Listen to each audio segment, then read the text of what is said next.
Hey guys, welcome back to the garage. Guys, the time has come. We got some really nice weather here, 60s, mid upper 60s, and it's time to get some painting done, I think. What we're going to do first, though, is I'm going to take the body. I've got it all in primer. It's actually smooth as it is, but I want to go ahead and just do a quick wet sand on it. Get any kind of imperfections. It did have a couple little tiny specks of dirt in along here or here. Now we're just going to go ahead and wet sand the body, wet sand the hood, and then of course this is the paint that will be going on it. You've seen this before on the channel on the 56 Ford. That is that code 32 Seacrest Green Metallic. General Motors Corp, 1964. Those were actually on the Cadillacs for this year. So that's what we're going to do. And we're just going to use a finishing sandpaper here. This pack, I've got them all kind of mixed up in here right now, but this pack ranges from 320 all the way up to 12,000. I mean, it skips a couple grades in there, but the only ones we're going to use, the 320, 400, even 600, really way too coarse for what we need to do now. I'm going to start with 1,000, and then we're going to go up from there, 1,000, 2, 4, 6, and then 12. I did that on the Badman, and it came out really nice. That it really worked. That was a nice graduation of grits. So that's what we're going to do with that, and we're going to actually, here in just a minute, we're going to motivate into the house there, to the sink, and so I can have some running water while I'm doing the wet sand. And then once we get that all done and dried and everything, we're going to attempt to throw some paint on this guy. We're going to put the old Pache H back to work here a little bit. I did have some issues with one of the heads on this, number 3. I think the tip is bent because it seemed like when the paint was coming out, it was shooting up this way. Shooting up. So I looked, I've kind of felt around on the tip, and I think my number 3 tip, I must have got bumped or something. I did not drop it on the floor, but somehow it looks like it's got bent. I know sometimes if you accidentally run these up too far, like run them home all the way, that can damage the tip too. Very fine needles in here, guys. So anyway, all right. So with that being said, we will come back here in just a jiffy, and we'll be in at the sink, and we'll start this this wet sand process. So stick around, guys. Be right back. All right, guys. Now the lighting maybe not as great in here as in the garage, but I think we could see pretty good here. Now what I've done is I've taken these sanding papers here, and I've actually just cut them down into just kind of little rectangles here. You don't need a whole lot. You don't need a full sheet or anything, because we don't want to get to sanding marks where we don't want them. Of course, these are fine paper, so we shouldn't get a lot of sand marks anyway, because the goal is to get this thing as smooth as possible. But I've just taken on the back, so I remember what they are. I got 1,000, and then 2,000, and then there's our 4. And then our 6, and then the 12. So really the 6 is a little bit darker than the 12, so it's kind of hard to remember, or easy to remember, unless you forget which one's darker. So that's why we mark them. So, all right, guys. So we got that part. So what we're going to do is we're just going to get this thing running here.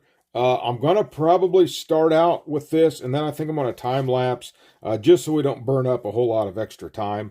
I'll try that again. It didn't work too bad. For some reason on the 56, it cut me off for some reason. I'm not 100% sure why. So we're just going to see how this goes, and we'll do a little bit, maybe the whole car with this 1,000, and then we'll do the time lapse up through the rest of the grits. So bear with me, guys. That's how I'm planning on it working. Doesn't always work that way. So we're going to do just, obviously this is no secret. I mean, everybody's wet sanded your cars. I just wanted to show you how I do mine, and just get some build time on the channel here. So, all right, so we're gonna get our paper good and wet. And this is our 1000. We'll double check. Yep, 1000. And then we're just gonna, and really not a lot of pressure on this, guys. You can see it. We're just gonna just lightly across there. We just want to smooth out this primer. Look for any kind of little specks of dirt or anything you might have. And we're trying to go light because we don't want to burn through that primer. Just a little bit here on the C-pillars here. And then always get the paper wet.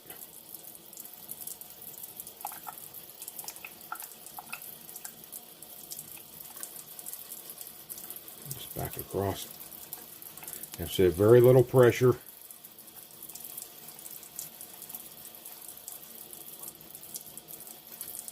Then we'll just, well, let's go to the deck lid.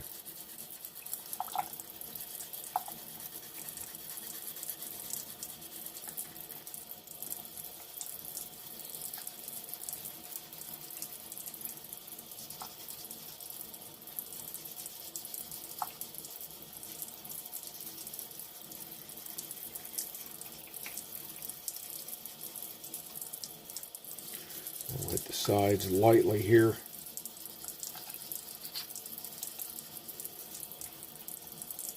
See, it can be quite a lengthy process here, going through all these grits, but you want to, we want to get her as smooth as possible. Smoother the prep, the smoother the paint. So I know some guys don't use primer. I do, especially if you've had to do any kind of body work on it. That's just my preference. That's how I like to do it. It makes me so I can see what kind of work I've done and where it needs cleaned up and smoothed out. So side of those fins there. We'll come back and get the right side here. Again, keeping it wet. We can even run the body under there a little bit.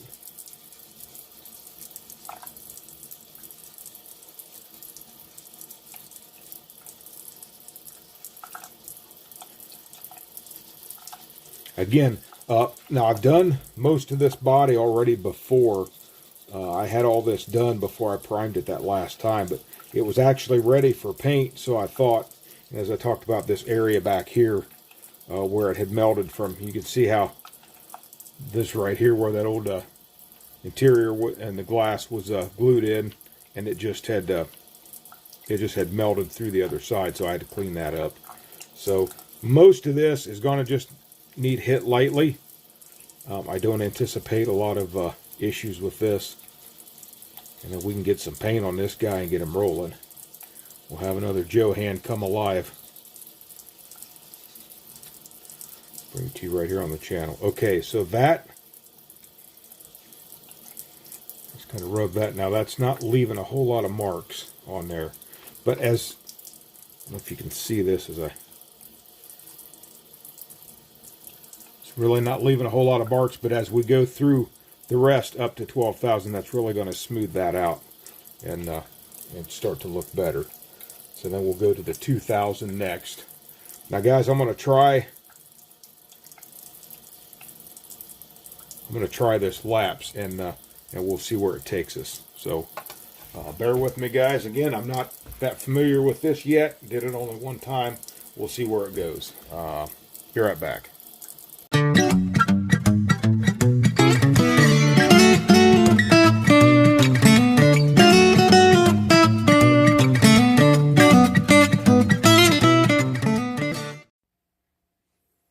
Alright guys, I think we got through that okay. We're going to do this last one. We'll just do this last one regular time here. This is the 12,000. So this should get it all smoothed out. My arm out of the way there for you. So this will be our last sand here. And then we'll get the hood yet.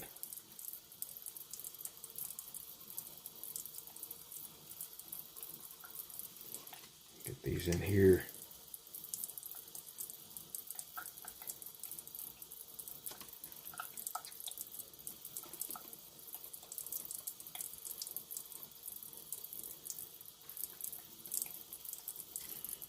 I say when I bought this car, it was at a swap meet in '95. Actually, I gave $5 for it. It was in a bag. And again, it just had the custom parts with it. It had none of the original pieces with it. And then, like I said, after getting access to eBay and internet and all that stuff and some friends, I've got all the parts finally. That's why we're getting the ball rolling on this guy and get this thing done. So what we're going to do after this, we'll hit that hood real quick, and then we're going to need to let this thing dry out. I might take some air to it, but I just want to let it thoroughly air dry, really. Sometimes I'll set in the dehydrator, and it doesn't take it long in there to get everything dried out, because you want to get everything out of these little nooks, crannies, and all the stuff in here too. So once we get that all out of the way, but then we'll just see how this looks when we get this done. And see, now we're not burning through the paint, because I'm not sanding that hard at all on this. That's what I mean, burn through the primer. Because with that color especially, I found in a metallic like that, you have the light spots and dark spots if you have like bare plastic showing through where there should be primer. So I think that's going to do it for the body here. Go over this other side one more time. Like I said, again, I'll repeat it again. I already had this pretty much done once, and then I shot another coat over it. So really, it's just to get out any of the little specks or anything that might have built up in it that last time we primered it. So we'll take that. Okay, so clean that off. That should be ready. I'm going to set this up here out of the way. We'll hit this hood real quick, and we'll go back over with our 1000 first. This shouldn't take us that long with the hood here. Yeah, it started to burn through there, so I want to be real careful.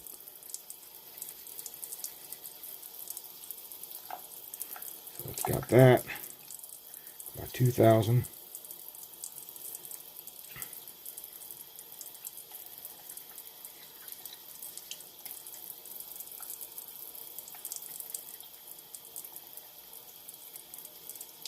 Alright guys, I'm going to run up through these grits and I'll be right back.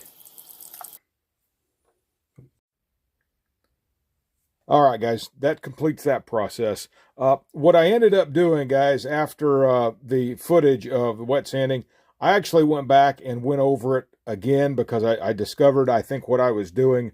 I actually was sanding it too fast for that, and it seemed like it had some scratches in it. So I went back over it and went back slower, and I didn't want to take up any more video time, so it come out a lot smoother. There's still a few marks in it, but I don't think it's going to affect the final. So I've got this smoothed down to where it almost looks like a bare plastic. Almost. See, there's a couple spots in there, but like I said, I don't think I've had that before and really never had any finish issues. So we're going to go with that. And then something else happened as I was washing it, because what I do, I did not get this on film. What I do after the fact, I get everything wet sanded and where I want it. I'll take some Dawn dish soap over it, and then take a brush and I'll just scrub it, get all that rest of that sanding residue off of it and everything. And then while I was doing that, I don't know whether I have my thumb up on here, but it split right here on me on this cowl. So what I did is I went ahead and I just put some of this extreme power. I just put it back with some extreme power there, and then I took some on the underneath side. Get my pointer here, and then I just kind of not only on the joint, but then I just kind of went back and forth across it to get that to strengthen up. So I'm going to leave this set all night, and then on our next installment, hopefully this guy's over here in the spray booth, and we'll be able to throw some paint on this guy and see what we come up with. Hood's looking pretty good. I did go a little thin on the hood right there. but I'm going to go for it. I think I can get that to cover and fill okay. So we'll go from there on that too. Maybe cutting corners, maybe cheating a little bit. But I think just by my past builds, I don't think it's going to be an issue where it's at. So, all right, guys. Originally, in this video, I was hoping to get the paint in this video, but I decided after what happened to break it up into a couple different, hopefully just 2 videos for the prep and paint. So we'll see how that goes. But this is going to do it for the part 1. We got the body wet sanded, prepped, ready to go. Looks like it's ready for some paint. Like I said, I'm gonna let this glue dry up really, really good, and then we're gonna go for it here. Hopefully, as I'm doing this video tomorrow or the next couple days here, we can get some paint on this guy. And I want to start throwing some paint on the interior. And guys, this here is the mirror that I'm going to use. Would be this one right here, this and this. This is from the 64 Impala. Be like a sport mirror just on the one side there. Don't know if that's the kind of mirror they had, but that's the one this one's going to have on it. That should look pretty good on there as well. So, all right, guys, that's all we got for part 1 of the prep and paint of the 64 Johan Cadillac. She's one step closer. I still got a good bit of work to do on the chassis yet. I'm waiting. I think I can get my hands on some factory style wheels. If I'm going to have an issue getting these apart, I'm just going to go ahead and use the wire wheels that's on it because it looks really nice. I'm just going to, I think I've got a set of spinners that I'm going to put on it. That'll finish them off, make those look pretty nice too, and we can get rolling on this thing. All right, guys, that's all I got for this one. So if you liked the video, so I apologize if it was a little choppy here and there, but nonetheless, want to get you guys footage of this thing going together. So if you like the video, like, share, subscribe, all the good stuff. Till next time, this is Eric from Eric's Model Garage. You guys have a great day. God bless you, and happy modeling.